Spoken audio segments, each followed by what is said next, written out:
welcome to Success Studio Live. This is a special episode. Why? Because this is the beginning of my confidence-based series on Success Studio Live to help promote my book, but more importantly, help promote this topic of confidence, which can absolutely change the trajectory of your life. Anybody who is watching this show, just know that success is not possible without confidence. So these two topics, success and confidence, are not separate. They're actually very much related. How do I know? Because I went through this journey to become confident. And what happened as a result? I got successful. So I'm a firm believer in this. But who better than to have on my show today to bring and start this amazing confidence-based series other than Nadine Pfeiffer? Nadine is the founder of hopstare.com. Guess what? Confidence, there's an app for that too. Welcome to the show, Nadine. How are you doing today, my friend? Thank you so much for having me. I'm super excited. For those that are coming into the session now, um, just before the session, I was sharing some of my own podcasts I've done with, people sharing their experience and confidence in such an under discussed, misunderstood, and neglected topic. So I'm extremely excited to be part of this incredible series. Thank you for having me. Wonderful. And hey, everybody, as you are watching this show, as you're tuning in, let us know where you're tuning in from, what country, what state, if you're in the United States. We love hearing from people. So if you have questions as well for myself or for my guest, please let us know in the comments. That is the best way for us to keep track of all the questions that come in. Nadine, this topic of confidence, you reached out to me on LinkedIn, and then I saw that you were this amazing app developer who was bringing something to the world. You're bringing an app, a pocket uh, confidence app that people can go on and develop confidence. And I love that because it just goes along right with my messages and what I teach as well. I would love to know a little bit more about this app, though. This is so exciting. This is groundbreaking stuff. Thank you. No, for sure. So, um, effectively, we'll probably get into my story in a little bit of more, but I think the very starting point of this app was thinking, gosh, I had only somebody when I was, particularly when I was younger. Confidence is an all age thing, but Yes. certainly is best developed and nurtured as you're young. You'll also reap the benefits the longest, clearly. And I just wish it was the starting point was very much this would be a product that I would have loved to have growing up, and certainly that's a thought that's been reiterated over and over and again by some of our users, people I speak to, etc., etc. And so really, the app is kind of it's on the one hand a content platform. It gives you that daily personalized boost that we all need, but more importantly, it takes you on that longer term journey, because there's this misconception boosts are enough and all we need is this boost. But really, confidence building, to unlock this, it takes work, and it'll take consistent work. And this app is really there to facilitate, make that an easier and approachable process for you. And we have, as Tara said, something in your pocket that's got your back, both in terms of the content we send you, but also the community. There's that element in the platform as well, but also that sense of safety. It's safe, it's anonymous, so you don't have to reveal who you are unless you're comfortable doing that. And that's been reiterated so many times. It's confidence is very stigma, very embarrassment, shame related, and it shouldn't be, but that's where we are. And in order to really encourage people to go down that journey, the experience has to be safe, has to be accessible, and of course effective. So that's really was the idea for the app. And we're very user centric, so we're constantly testing the product to make it better and better and better, to really come out with something that doesn't just say confidence building, it really builds your confidence And of course, my big vision is for that to be really the common way of how we look at mental health, because it shouldn't be about symptom fighting. It shouldn't be about sugar pill fixes. It should be about that profound work that can set you free for good. I love that. Oh my gosh. Beautiful approach. Such a powerful mission, such a huge purpose. But I want to touch on a couple things because you hit on so many things just right there. Number one, there's a stigma. So, we talk about the mental health stigma, but there's also a stigma for saying, I don't, I lack confidence. People perceive a lack of confidence as a weakness, and it's not. It's just something that needs to be developed, and it's like a muscle. You have to consistently work at it, consistently exercise it, consistently develop it so that you can sustain it long term, right? But it is a stigma, and I want to fight that stigma too. And for me, past mental health struggles that I've had, I had been diagnosed with depression and anxiety, but the root cause was actually a lack of confidence. And it wasn't until I actually worked to develop my confidence that I felt like my mental health was finally in a place where I was fulfilled, where I was happy, where I was operating at a higher version of myself finally. Um, it sounds like you may have a similar story or background. How did you get to this point where you said, you know what, confidence is something we need to talk about openly, and I'm just going to do it. I'm going to be that one. What brought you to this journey? I love this question. And just to first to on the one hand, just to pick up on a couple of things you said, I love the muscle analogy. It's Yes. absolutely a muscle. I always liken it to a gym workout. We tend to think to get a flat belly, we need to do ab workout, but we need to train our whole body. That's how we get rid of that really persistent belly fat. But a really amazing confidence coach I work with, so I can't take credit, so that's why she would liken living without confidence like rowing upstream. So Mm. of course you can row, but it's going to be really goddamn hard. And that's what you will feel that every single day. So just to add another metaphor to the mix. um but your story entirely resonates with me. So I was one of many people. It's by no far I'm unique on that in that sense. But yeah, I have sort of parental depression, sort of gifted to me by birth. But I think so I had depression, mild depression, anxiety, very easily stressed, big worrier. A common label people always gave me was I'm an overthinker. Big imposter syndrome. I wasn't a popular child. So I had always a lot of FOMO, fear of missing out.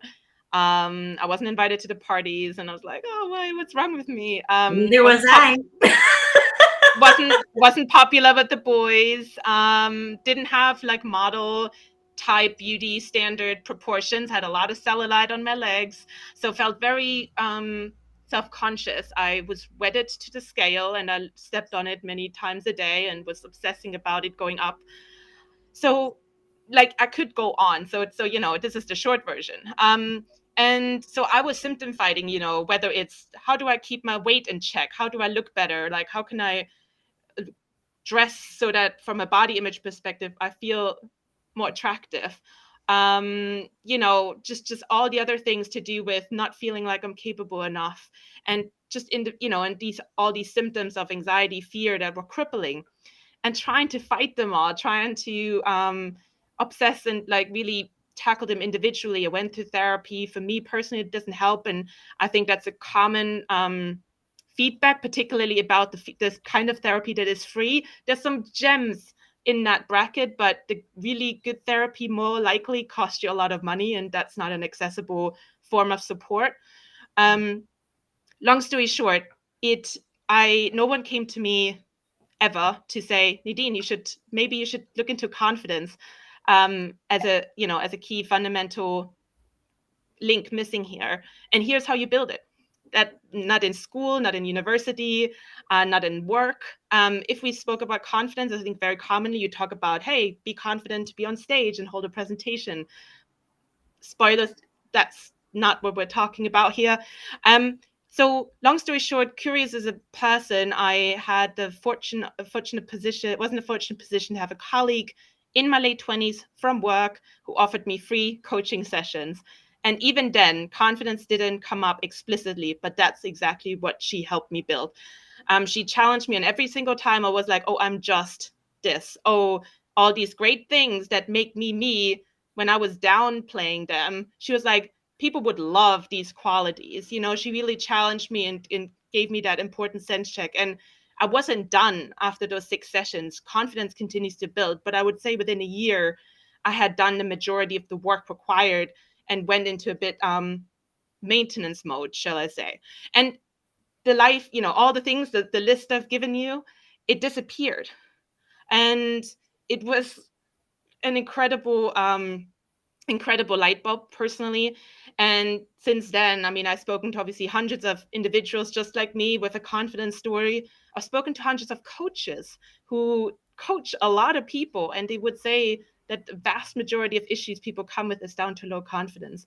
And so in a world where we are nurturing a generation of young people to seek approval from other people, say via social media or other means, more than ever, we need to support people in channeling that attention to developing their inner world and seeking that validation from within, because that's the key to your happiness, to success, to all the good things that you're looking to achieve. Absolutely. It's a guess what? It's a key to living an Yeah. actual real life, and gosh, I know like so many things you said, it resonated with me too. For so much of my life, I felt like I had to wear a mask to be somebody else. I didn't like the fact that I had pale skin. So I can't tan, by the way, like just freckles and I burn, and that's it. And it goes right back to pale. My hair's super dark. I always wanted blonde hair, and I thought, oh Grass my is God. greener. Yeah, I was like, "Oh my god, pale skin and dark hair? Ugh," right? So, I literally hated the way I look my entire life. Can I tell you something else? From the age of 14 on, I didn't wear shorts because I was embarrassed by my legs. Literally. So, Yeah. let's talk about this stuff because honestly, if we don't talk about it, who will, right? Mm-hmm. There's so many people that are hearing these messages that are resonating with it and say, "Oh my god, that's me. I didn't realize that was a lack of confidence." And it's like, it's boom, boom. Yeah. And you almost have to hear people talk about it that have gone through that journey and hear where you are now and understand where you are now to really put that piece together that say, oh my gosh, maybe my imposter syndrome, maybe my negative self talk or limiting beliefs or whatever, or depression, even anxiety, is actually due to a lack of confidence. It was for me. And I know that when I became confident, it didn't just say change my life. I want to really hit on that real quick. It didn't just change my life, it saved my life. This is life saving information because Yeah. so many people are going around thinking they don't have worth. And it's like this lack of confidence it's like an epidemic. We need to help a lot of people, don't you think, Nadine? Yeah, 100%. I mean, I don't have those fascinating stats to hand, sadly, but I mean, I think we know that plastic surgery in teenagers is on the rise dramatically, and that's just one shocking of very many shocking areas that is just evidence of exactly what you're just saying. Like, first of all, you do whatever you want, it's your life, but I'm a big opponent Yeah. to trying to alter, because it's usually the start, the beginning of the end, Yeah. because you will always find more things you want fixing. I mean, there's other exceptions as to why, but I'm not going to go into that now. But I think that's just an example of where, and even within adults, I often hear, oh, this Botox helped me make me more confident. And it breaks my heart. It really breaks my heart. Who told you that you needed this lift to be beautiful? Like, what we need to get to as a society is, for people to, as I said, validate that worth, that beauty, all of that from within, so that you wake up in the morning and you can say, look, I have a strong body. It's carrying me through this world.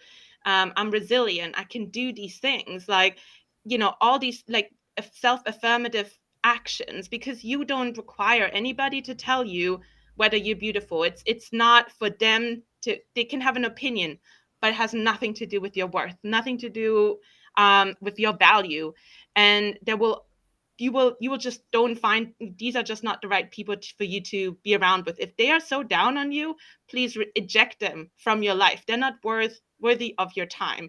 And that's another thing, like what you said earlier, these really tangible examples. What constitutes a moment of that's so deeply associated with low confidence? And one is boundaries. How many times have you let somebody too long overstep a firm boundary of yours, something that you cannot let people get past? That could be an intimate relationship, a friend who's just crossing the line as to how they're talking to you. It could be a boss who's bullying you in public. It could be many things. And how often have you let that get under your skin, tolerated that, went along with it, maybe laughed it off? How often? Yeah. And those are not, so these people have their own issues as to why they're doing this. But please never let that influence your own sense of self, your own sense of self-worth, because they're totally disconnected. But that's why confidence building is so important, because if that's not there, you will take that personally. You will worry about that boss that was a bully. And it's like, oh, why am I such a horrible member of staff? What's wrong with me? Why do they feel they have to be like this? No, no, no. It's on them, not on you. That's right. And feel free to remove yourself from that exchange. Yep. If you're in a conversation, I don't care who the person is. I have fired clients because they've made me feel a certain way or because they've been toxic business partners. Guess what? It's not worth it. If somebody makes you feel unconfident, that's a first step. And then they're going to dig deep and dig deep. One of the great steps to confidence is to, just like you're saying, look at your environment. Who are you surrounding yourself with? Are there people you surrounding yourself with uplifting you, supporting you, helping you, or are they bringing you down? Be conscious and cognizant of that, but then also be conscious and cognizant of our mental environments too. The things we tell ourselves, right? And these limiting beliefs that we have and things like that. But the physical environment is very important. We cannot become confident if we're surrounded by negative, unconfident people that are toxic, who are working to bring us down, can we? I mean, it's so true, right? But I want to hit on one more thing that you said, that, this confidence comes from within. In my book, I talk about confidence. If you have that, it's like a little seed sometimes, right? Sometimes it's really small. But I feel like we've all been in a situation that, maybe we feel unconfident, maybe we feel depressed or anxious. We're questioning our worth in every scenario, but there's a little tiny seed inside of us that says, I don't deserve that. Mm-hmm. I want more. That doesn't make me feel good. It doesn't build me up. Yeah. If you can say that little and feel that little seed within you, then you can become that big tree, right? Whatever seed of potential that is, you can become that confident person. Just know that I feel like we all have said that at one point in time. Even if we're very unconfident, we've said, you know what? I deserve more. And if you can say that, there's so much hope for you. Honestly, there's hope for everybody. Yeah. That you can really learn this. This is not something that, don't think that you have to be an expert at this and that you have to improve leaps and bounds every day, Nadine. It's those small incremental micro movements toward confidence, don't you think? 100%. And I always say lack of confidence effectively means there's a presence of mental barriers. Yeah. And we all have, experiences, sometimes traumatic, sometimes just life. We've been raised, hopefully by two parents. Not everyone has had even that, but there will be lots of good and bad things that have come from that. Sometimes with the best intentions, even if it looks all sparkly, but our parents, they've done their best, but they might have given us stuff on the road that we internalize so deeply that we don't realize how it's holding us back.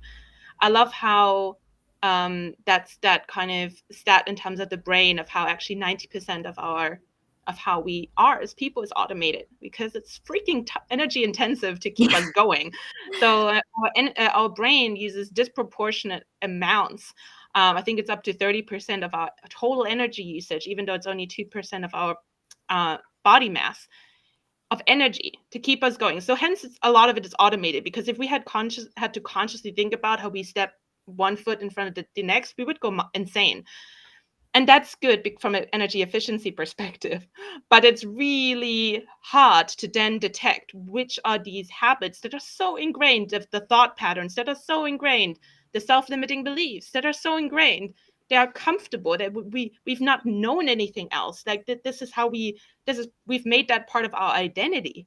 And so that's why it sometimes can be hard for people to step outside of that in a slightly more unknown territory, to question some of those things, to literally unlearn some of these things and to learn again. And that's where you really mature from that child parent kind of state into a full adult, where you really put the pieces back together in what works for you and who are you as an individual. And and that can be a scary process, because suddenly you don't have that blueprint. You don't have to, oh yeah, that's how we've always done it. Like you don't have that mental reference. Suddenly it's like, okay, I'm out here on my own. I need to back myself. I need to trust myself. And I've done like a post the other day. As you build your confidence, you will also then make yourself more open to adversity. And again, that is something you really, please keep going, because that Yes. shouldn't deter you. But I know how that can be scary, because suddenly you will put down your boundaries, and someone who shouldn't have received a yes from you now receives a no. And they're not used to that. So they will perhaps react negatively to that. But that doesn't invalidate or doesn't make your action wrong. You should be putting down your boundaries if that's your boundary. That's what you've always should have done. But they have just gotten used to an unconfident side of you that didn't put down their own boundaries. So it keeps going. But so it is absolutely a process. And you're not, like you said, Tara, you're not supposed to do it all. Look at the things that frustrate you the most, perhaps, or that really, really bother you. And like, honestly, it's a snowball effect. One thing will lead to the other. The beautiful thing about confidence is it will change all areas of your life. Oftentimes people come to me say, oh yeah, I lack confidence in dating.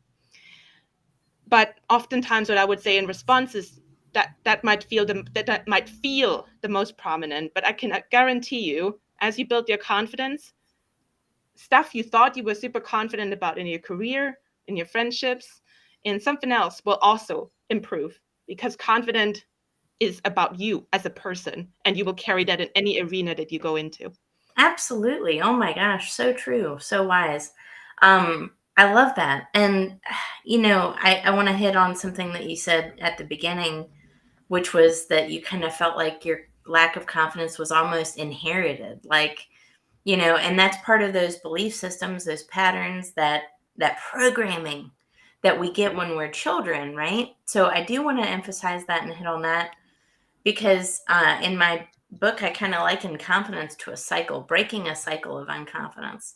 And I think that's really important too, not just for ourselves, but for future generations to come.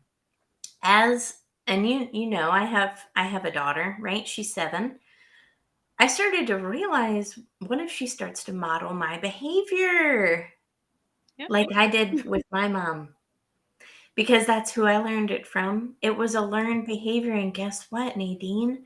I was taking her lack of confidence and putting it as if it was my own.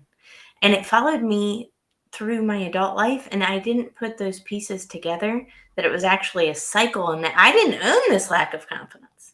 That wasn't actually mine. I inherited it. So I do That's want to say that. Did you have a similar experience, do you think? Yeah, 100%. My mom was also very, very unconfident, and she does have clinical depression as well. And I think for her, it was an even later realization in her life that confidence, and probably because of been banging on about it in her presence a lot Good for since you. I started Hopstad and before. But also through her own journey, it's something she's come to realize. And yeah, it's just, for me, like for me, there was also an additional, yes, it was a learned behavior, it was role modeling my parents, but it was also again, not questioning stuff that's been propagated. And confidence in some circles has a bad rep. And why? Because oftentimes it's confused with that mask we talked about earlier, and Yeah. those kinds of shallow manifestations of alleged confidence. Somebody who has a seemingly convincing mask but has no substance behind them. Why? Because they have no confidence. But they want to make the world believe that they are confident, so they come across as a con artist, and that's what we sometimes associate wrongly with true confidence. Mm-hmm. And we colloquially we refer to these people as arrogant or whatever. And so pair that with my learned experience. I didn't want to be arrogant. I was always very modest. Like, I was always really like, probably, and that's probably also a female quality, downplaying perhaps sort of my achievements and things like that. So the last thing I wanted to do is like go brag and be all, dare I say, I'm apologizing in advance, be American, like, that kind of, again, quite stereotype, but in your face, like, I'm the greatest, and this I is will me. let you get away with it this time. No, I'm just kidding. No, but I mean, just, I didn't want, and that's not even, but we all That's know an right. arrogant individual when we meet them, and I didn't want to be that way. So learned behavior plus some, misconceptions about what confidence was. I was disincentivized and not interested in even exploring on a deeper level, what is this confidence thing about? It just looked like alien and something I never wanted to be. So hence why a lot of the content I put out for Hubster or the platform itself also is just educating, not in a lame, boring, definitional perspective, but just like we did earlier with metaphors, like, what does confidence actually look like? Demystifying, busting some of those myths around confidence, because they are holding us as a society back as well. Yeah, for sure. Absolutely. What does it look like, right? And that's something that I want to hit on in my TED Talk, is, what does it look like? Because I don't think people have really thought about that, right? So we think we have this perception of what depression looks like, or what anxiety looks like, or what a lack of confidence looks like. But I'm telling you, we're going to smash these barriers and change some belief systems, because I want people to look at somebody and say, her, not her, but Yep. really, it could be anybody, right? So I want to start talking about that kind of stuff. That is so important. Mm. But I love what you said there. It's about smashing belief systems and barriers, and teaching people, not through a boring way, but through an instructional way, right? Yep. But I love what you're doing. I love everything about it. I think it's amazing. And I know that your message is going to help so many people achieve a different level of success, and build confidence. So thank you so much for being a lovely guest on my show. Any closing words, Nadine? I was just gonna say, just remember, confidence isn't extroversion. Confidence isn't a personality trait. And I have this nice little quadrant. Feel free to steal it for the TED Talk if you want. But I call it the unconfident confident tend to be overlooked, because they don't look confident, but they are. They're just at peace. They're in the corner. They mind their own business. They don't need to. Confidence is silent. Arrogance is loud. And just remember that. I love that. And my 7-year-old daughter just came in, so we're Okay. doing an impromptu hello. So I love that, though. Confidence is a beautiful thing, and it will absolutely take you wherever you want to go in life. So that's a beautiful message. Thank Bye. you. And we're doing this not just for ourselves, everybody, but guess what? We're also doing this for future generations of young people, so that they can grow up and realize that they can be confident and live their wildest dreams too. But thank you so much for everyone who tuned into today's show. It has been a true blessing, and I'm grateful for my guest, Nadine. So there's more than people here? And for my special co-host, Nora, my 7-year-old, the first time a 7-year-old's ever streamed live on LinkedIn. Hold on one second. That's probably a lie, but like you would be surprised how many. It probably is, right? Kids nowadays. But thank you so much, everyone. We will catch you on the next episode, and stay confident, my friends. I believe in you. Thank you. No, don't. No. How I feel